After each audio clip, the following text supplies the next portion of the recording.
chasing, shine bright deep inside you. When will you ever let it shine from within and cast all of your fears aside? You'll see the light until that day comes. Hello and welcome back to Kingdom Reviews. I'm your host, the Future Keybearer, and today we explore the Beast Castle. Upon arrival, our trio marvel at the scope of the castle and hear an oddly familiar sound. Were you scared? Tell me honestly. Hey, does anybody else recognize that? That's the sound of our impending doom! Hey, that's the beast! Yeah, I don't know what it is, but there really is something about the beast's roar that makes it so distinct from any other roar. But no time to dwell on that now, as our trio see a shadow and chase after it. They follow it into the parlor, where Donald sees the enchanted rose sitting on a table. What the hell it's doing down here instead of up in the West Wing, I have no idea. Anyway, with Donald's propensity for shiny things, he tries to get a better look, but is stopped by a seemingly infinite wave of shadows. Damn, Beast is really up to security on this thing. After a bit of fighting, our heroes call for help, and who should come but the Beast. However, while the Beast does dispatch the Heartless fairly easily, he also seems to ignore our trio in favor of taking the rose back to where it belongs. Naturally, Sora, Donald, and Goofy are a bit concerned. Why do you have to do that? Once exiting the parlor, Donald notes that he saw a lady at the top of the stairs. Well, if the Beast is here in the castle, that lady must have been Belle, right? Sound logic. From Goofy. I know this is kind of the norm now, but it still feels wrong. Regardless, the trio go to investigate. Okay. Donald! Why did you have to break down the door? It wasn't locked. I just had it painted. Oh, I'm so happy you're here. Donald. Sora. Not in the right order. So, Belle confirms that the Beast hasn't been himself lately, and that his servants might know the reason. Unfortunately, they're locked up in the dungeon. So, it's up to our heroes to rescue them. You make your way to the West Hall, where the doorway to the dungeon is, which is being blocked by a wardrobe. Sora tries to move it, but the wardrobe has other plans. After a tedious, mini-game, the wardrobe yields and realizes that our trio is here to save the other servants. Meanwhile, our heroes are still taken aback by talking furniture. She reveals to them that Beast was once a prince and that there was a curse placed on the castle. And that's about all she'll say, claiming that they can hear the rest once her friends are free.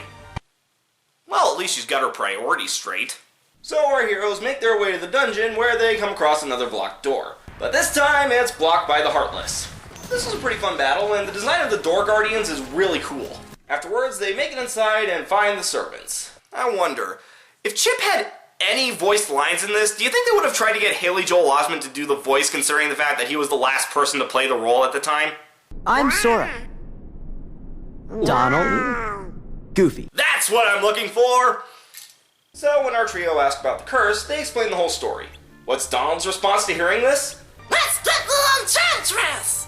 As cool as that would be, we can't do that. But I love the enthusiasm. Anyway, our heroes resolve to go find the Beast, and Lumiere takes them down a shortcut. In this secret passageway, the exit is locked and can only be unlocked by lighting a series of 4 lanterns. However, the lanterns already have a dark flame burning in them. So you need to have Sora use the light of the Keyblade so Mrs. Potts can douse the flames so that Lumiere can light them properly. Also, Cogsworth is keeping the lanterns in reach. This may be the dumbest thing that the series has had me do. Once we get through, we find our way back to the West Hall. This is the shortcut? Even without the lantern fuckery, it still would have been faster to just go the way we came in. That's not even mentioning how the architecture doesn't match up in any conceivable way.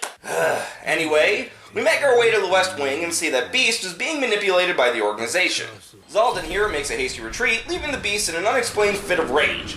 Now you have to fight the Beast using Cogsworth to help him come to his senses. Who knew Cogsworth would be such a badass? Afterwards, the Beast doesn't seem to remember much, so our trio fills him in. He took all my sorrow, my sadness, my pain, and turned it all into rage. There was nothing I could do. I could no longer see the truth. We'll all be. That must be why you threw all of your friends down there into the dungeon. You wanted to make sure that you didn't hurt him, right? Oh, Goofy, you were doing so well. At this moment, Beast realizes how he's been treating Belle, and Sora encourages him to go talk to her. Now we head across the castle with Beast in the party.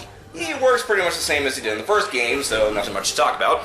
Once making it to Belle's room, the wardrobe reveals that Belle went chasing after Zaldin. Naturally, the Beast is a little upset.